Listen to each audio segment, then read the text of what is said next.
I'm going to take a little time out from my daily scanner entertainment to check out today's Trimet sock puppets.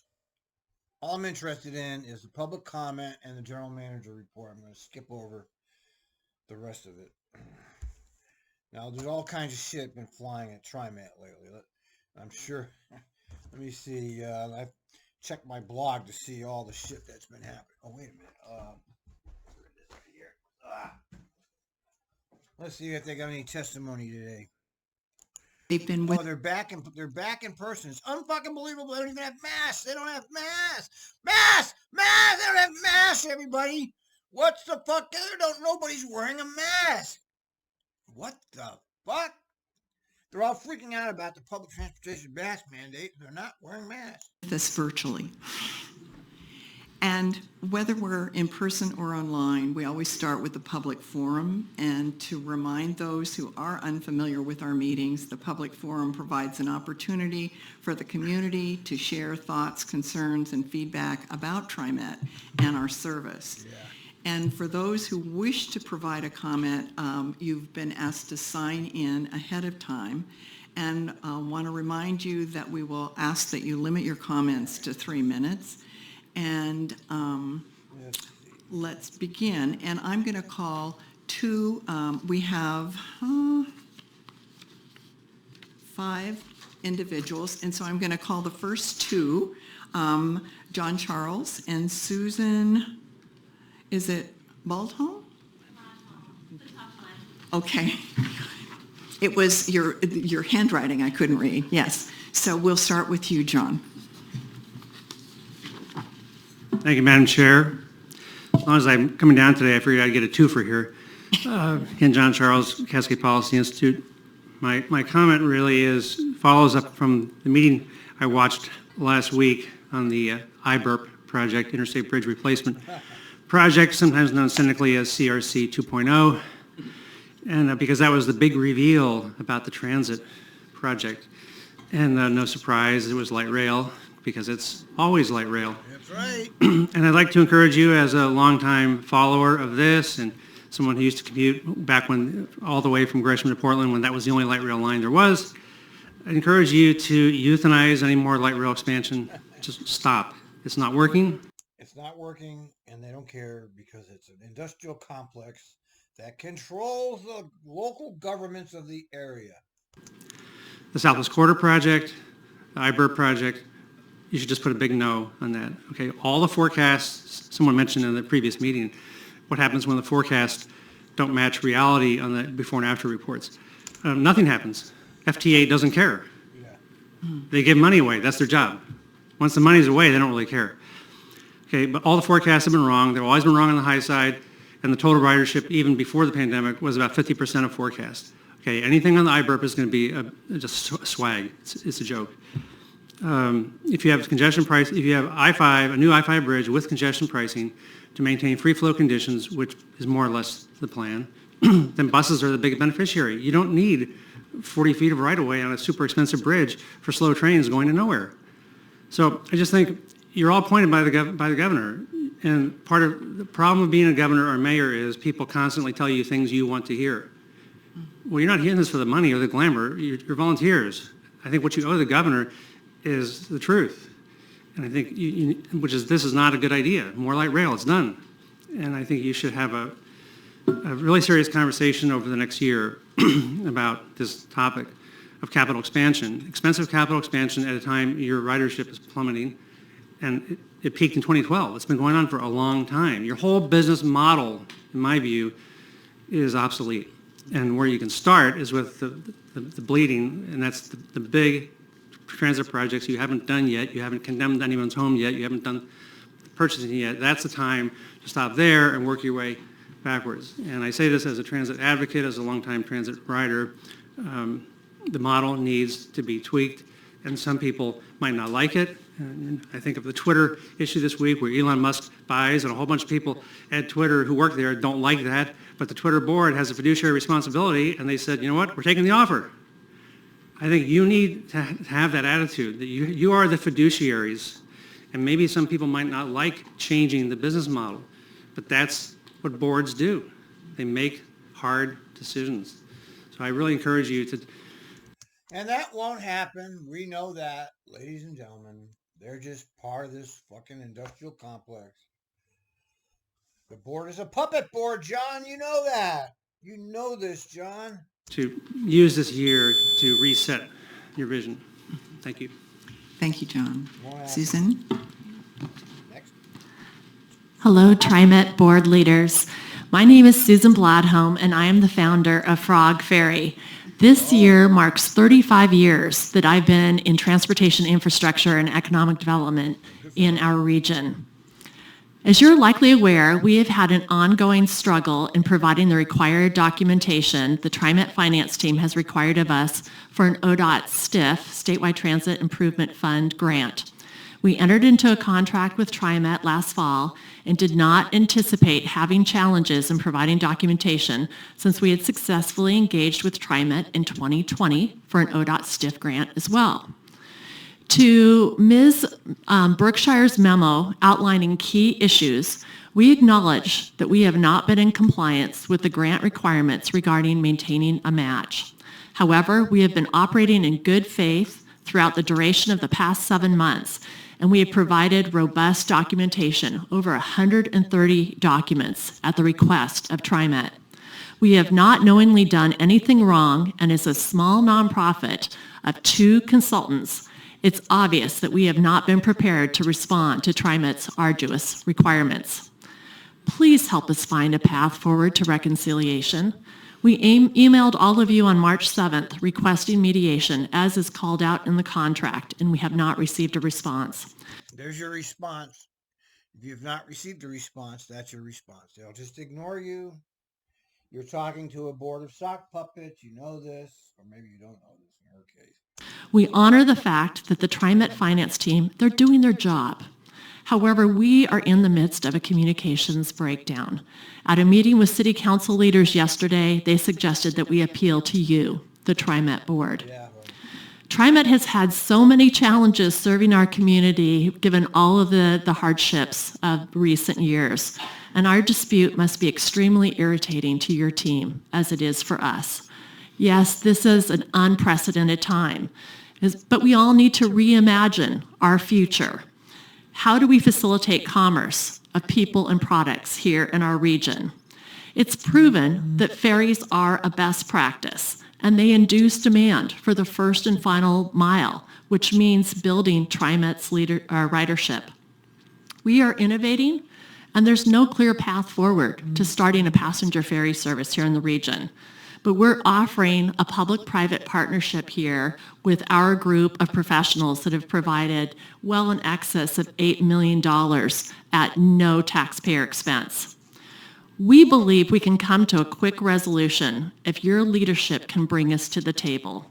We're all here to contribute to a better Portland. Please help us work through to a quick reconciliation and resolution. Thank you for your consideration. it is surprising that Trimet won't let go of that money. All the money they spend on all kinds of other shit, all kinds of questionable capital projects, but for some reason they don't like this one. I wonder what the real reason is. You know, they're gonna always, oh well, it doesn't meet the qualifications or something. Unfortunately, you're talking to a board that doesn't do anything against its management. Thank you, Susan. And it's typical that we don't respond to public testimony, but if you are still here during the general manager's report, we can ask him to comment. Okay, thank you. Yes. The next two individuals is Amy Snyder and James Paulson. Amy, you're first.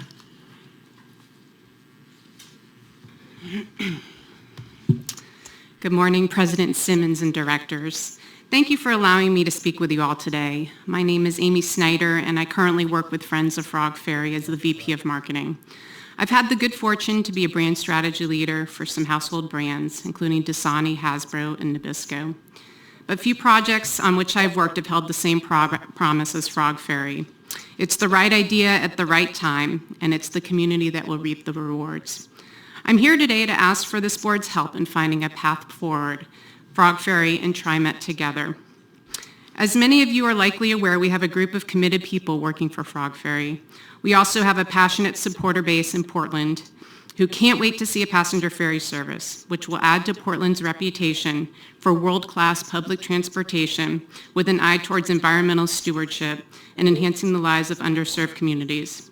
I led Frog Ferry's marketing plan development last summer. This plan was just one of 5 that comprised the Ferry Pilot Project Plan that we delivered to ODOT and Trimet in September as part of the 2021 SIF grant.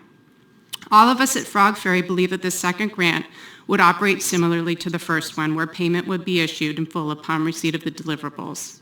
We soon learned that this would not be the case and have worked in good faith to be responsive to the requests of the Trimet finance team, including gathering invoices and supporting documentation from various contractors. I added 130 documents in total to the Trimet portal and focused on organizing it in a way that was easy for the Trimet financing team to access and review. I know that when we first started this process, there was good intention on both sides to work together.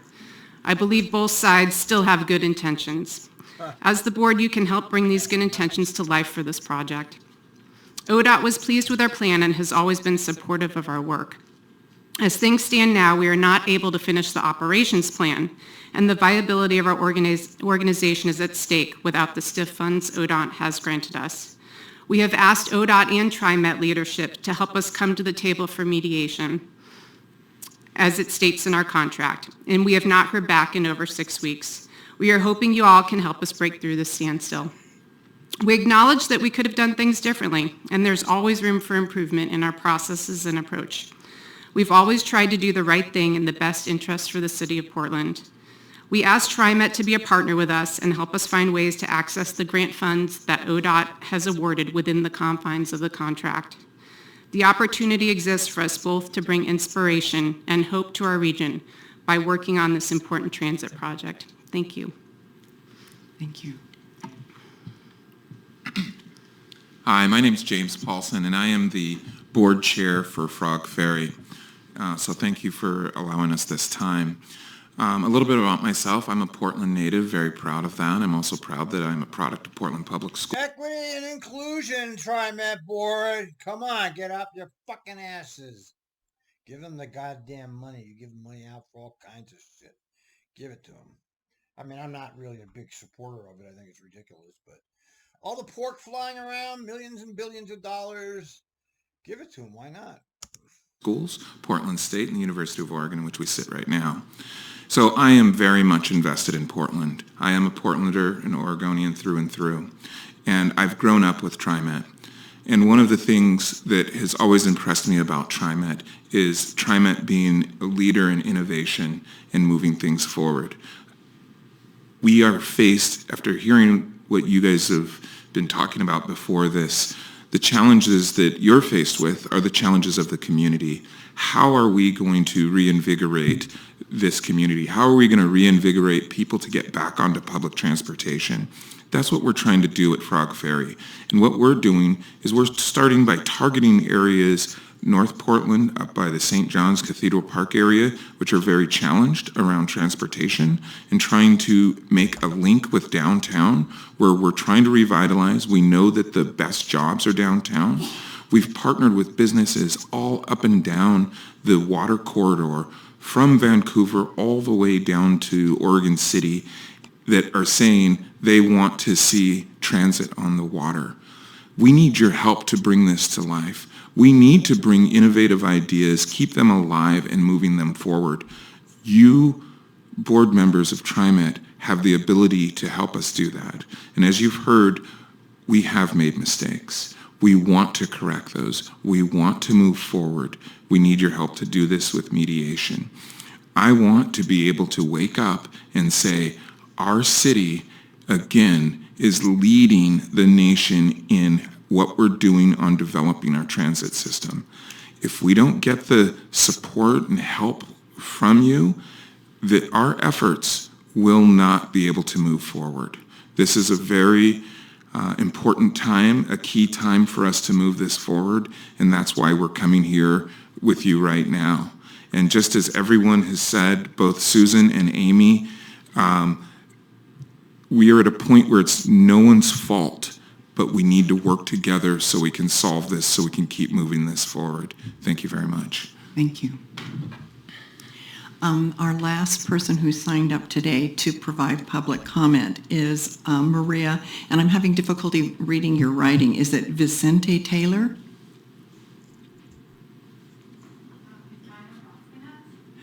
I can't understand. But... My name is Maya Vasquez. Okay, thank you.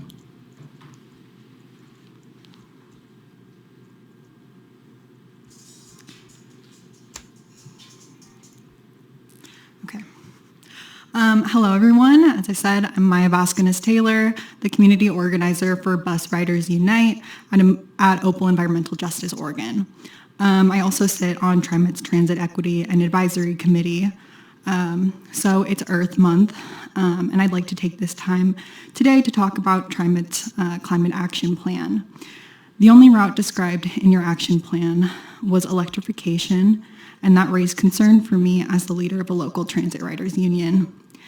I have seen Trimet's plan for electrification over the next couple decades, and it does go into great detail, breaking it down into next steps and funds allocated. What I want to know is why this same energy is not matched when it comes to increasing transit ridership, which is equally, if not more so, a climate solution. When the pandemic has affected rates so much, where are the detailed goals and plans for the next decade, or even just the next year? I understand that electrification goals were set because of the state's goals to decrease emissions. If help or incentive is needed, Trimet should put pressure on the state to prioritize and set those goals, to get people out of cars and onto buses, if that's the pressure that you need. The state should be offering you support, so ask for that support. Low ridership levels on public transit are an environmental concern and should be given the same attention as other strategies being used to mitigate emissions in our state. My hope is that Trimet will put real, dedicated research, time, and advocacy into providing us with concrete direction to get ridership back to pre-pandemic levels and beyond. Thank you so much. That's it. Thank you. That's it.